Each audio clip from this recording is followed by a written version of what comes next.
Hello everyone. तो बच्चों हम लोग ऐसे ही सॉल्यूशन कर रहे थे। क्वेश्चन नंबर 7 पर हम लोग पहुंच चुके थे और क्वेश्चन नंबर 7 का हम लोगों ने डिस्टेंस जो निकालना था उसमें वो कैलकुलेट कर लिया था।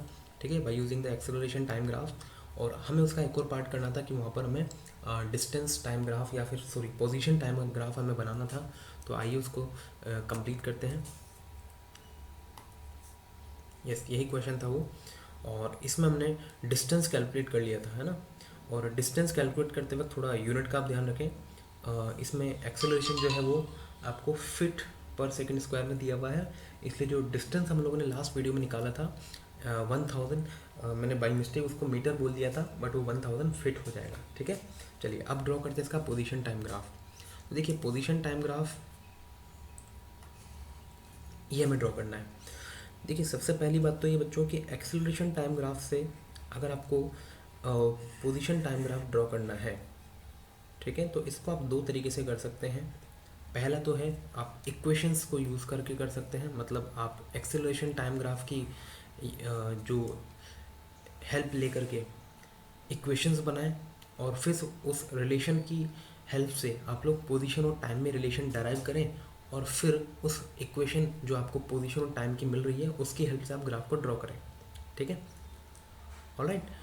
दूसरा तरीका क्या है कि आप थोड़ा सा अपनी जो मैथमेटिक्स है उसको यूज़ करके भी इस ग्राफ को ड्रॉ कर सकते हैं, और जो कि बहुत आसान तरीका हो जाएगा यहाँ पर आपके लिए। उससे आपको एक रफ़ आइडिया मिल जाएगा कि ग्राफ का शेप बेसिकली कैसा बनना चाहिए। ठीक है, तो मैं बेसिकली यहाँ पर सेकंड वाले मेथड को यूज़ कर रहा हूँ। ठीक है, क्योंकि हमें इसमें एग्जैक्ट शेप नहीं बताने की ज़रूरत है, हम यहाँ पर इसका रफ़ आइडिया भी अगर दे देंगे तो भी हमारा काम चल जाएगा। ठीक है, चलिए देखते हैं, इसको ड्रॉ करते हैं।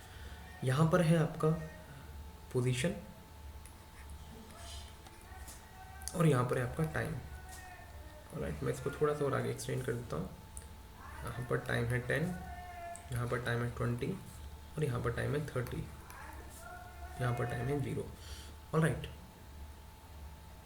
चलिए अब देखिए, अगर आपको थोड़ी सी भी मैथमेटिक्स आती है तो हो सकता है आपने बेसिक मैथमेटिक्स या फिर अपने थोड़ा सा मैथमेटिक्स में पढ़ा हो कभी कि किसी भी फंक्शन का अगर डबल डेरिवेटिव, किसी भी फंक्शन का अगर डबल डेरिवेटिव है ना, ये कोई फंक्शन है एक्स का, उसका डबल डेरिवेटिव, अभी डेरिवेटिव किसी के भी रिस्पेक्ट में निकाल सकते हैं, ये आपकी मर्जी है। ठीक है, तो अगर किसी भी फंक्शन का डबल डेरिवेटिव ग्रेटर देन 0 आ रहा है, मतलब पॉजिटिव आ रहा है, तो वो फंक्शन जो होगा, ठीक है, वो ऊपर की तरफ कॉनकेव करेगा, कॉनकेव अप, मतलब यूँ इस तरीके से ऐसा बनेगा वो कुछ। ठीक है, ऊपर की तरफ उसका मुंह खुला हुआ रहेगा। सिमिलरली अगर उसका डबल डेरिवेटिव लेस देन 0 आता है तो वो नीचे की तरफ कॉनकेव करता है। ठीक है, तो अगर आपको ये चीज़ याद नहीं है तो इसको याद रखें, क्योंकि थोड़ी मैथमेटिकल टर्म है और आपको ग्राफ में बनाने में हेल्प भी करेगी। ठीक है, देखिए अब बच्चों यहाँ पर आपको क्या दिया हुआ है, एक्सेलरेशन दिया हुआ है, और एक्सेलरेशन चूँकि पोजीशन का ही डबल डेरिवेटिव है ना। एक्सेलरेशन को मैं ऐसा लिख सकता हूँ ना, d2r/dt²। यस नॉट, अभी r क्या है, पोजीशन है, तो इस पोजीशन का ही डबल डेरिवेटिव है आपका एक्सेलरेशन। तो जहाँ जहाँ पर एक्सेलरेशन पॉजिटिव आएगा, मतलब पोजीशन का डबल डेरिवेटिव पॉजिटिव आएगा, तो जो पोजीशन होगा विद रिस्पेक्ट टू टाइम उसका मुंह ऊपर की तरफ खुलेगा। और जहाँ जहाँ पर एक्सेलरेशन मतलब पोजीशन का डबल डेरिवेटिव नेगेटिव आएगा, वहाँ पर पोजीशन और टाइम का जो ग्राफ बनेगा वो नीचे की तरफ कॉनकेव होगा। ठीक है, तो 0 से लेकर के 10 तक आप देखें पहले, 0 से लेकर के 10 तक, 0 से लेकर के 10 तक double derivative of are greater than 0 आ रहा है। ठीक है, इसका मतलब ये हुआ कि जो आर होगा वो ऊपर की तरफ खुलना चाहिए, है ना, ऊपर की तरफ खुलना चाहिए। ठीक है, अच्छा, अब इसका मतलब हमें ग्राफ यहाँ से स्टार्ट करना है और ऊपर की तरफ उसको खोलना है। अब यहाँ पर जब वो बनेगा तो उसका स्लोप कितना होगा, तो देखिए टी इक्वल्स टू जीरो पर आपको वेलोसिटी कितनी बताई हुई है, जीरो बताई हुई है ना। स्टार्ट कर रहे हैं यहाँ से। अब चूंकि पोजीशन टाइम ग्राफ का जो स्लोप होता है, slope of R T graph, ये आपको बताएगा वेलोसिटी। अब चूंकि वेलोसिटी जीरो है, इसका मतलब स्लोप भी जीरो होना चाहिए पोजीशन टाइम ग्राफ का टी इक्वल्स टू जीरो पर। तो टी इक्वल्स टू जीरो पर आपका ग्राफ का स्लोप जीरो होना चाहिए, ऊपर की तरफ खुलना चाहिए। तो वो ग्राफ कुछ ऐसा बनेगा, देखो कुछ इस तरीके से, समथिंग लाइक दिस। देखो यहाँ पर स्लोप आपको जीरो रखना है, ठीक है। यहाँ पर टेंजेंट ड्रॉ करेंगे तो वो टेंजेंट ऐसे पैरेलल बननी चाहिए, इसलिए मैंने इसको ऐसा फ्लैट बनाया हुआ यहाँ पर, ठीक है। ये तो जीरो से लेकर के 10 तक का ग्राफ हो गया। ऑलराइट, इसके बाद 10 से लेकर के 20 तक देखिए। 10 से लेकर के 20 तक एक्सेलरेशन कैसा है भाई, एक्सेलरेशन है जीरो। अब अगर 10 से लेकर के 20 तक एक्सेलरेशन जीरो है तो वेलोसिटी कैसी हो जाएगी, कांस्टेंट हो जाएगी। अगर वेलोसिटी कांस्टेंट है, इसका मतलब slope of position time graph वो भी कांस्टेंट होना चाहिए, क्योंकि पोजीशन टाइम ग्राफ का जो स्लोप होता है वो स्लोप आपको क्या बताएगा भाई, वेलोसिटी के बारे में बताएगा। इसका मतलब ग्राफ का शेप कैसा होना चाहिए, स्ट्रेट लाइन होना चाहिए, ठीक है। साथ में चूंकि वेलोसिटी जो थी वो पॉजिटिव थी, इसके पहले वाले वीडियो में हम ये बातें कर चुके हैं वेलोसिटी के बारे में, ठीक है। तो वेलोसिटी कितनी आ रही थी, पॉजिटिव आ रही थी 50, पिछले वाले वीडियो में आप देख सकते हैं। इसलिए पॉजिटिव स्लोप वाला ग्राफ बना चाहिए, कांस्टेंट लाइन। तो कुछ ग्राफ ऐसा बन जाएगा, एक स्ट्रेट लाइन ग्राफ है,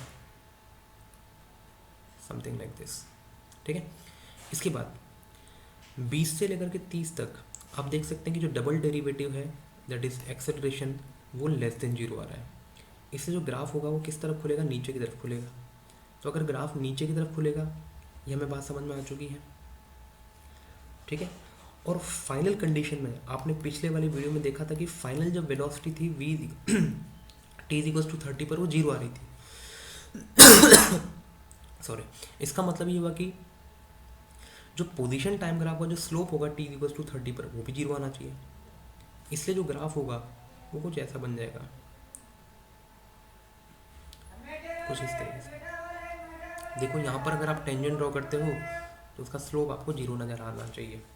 इसी तरीके से यहाँ पर भी टेंजेंट ड्रॉ करोगे तो उसका स्लोप जीरो नज़र आना चाहिए। तो ये कुछ ऐसा शेप आपको बनता हुआ दिखाई देगा इस ग्राफ का, इस तरीके से, समथिंग लाइक दिस, यस।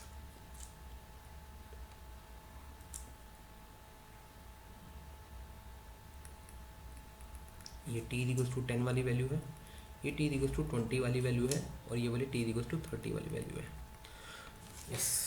तो आई होप कि ये ग्राफ आपको थोड़ा सा समझ में आया होगा।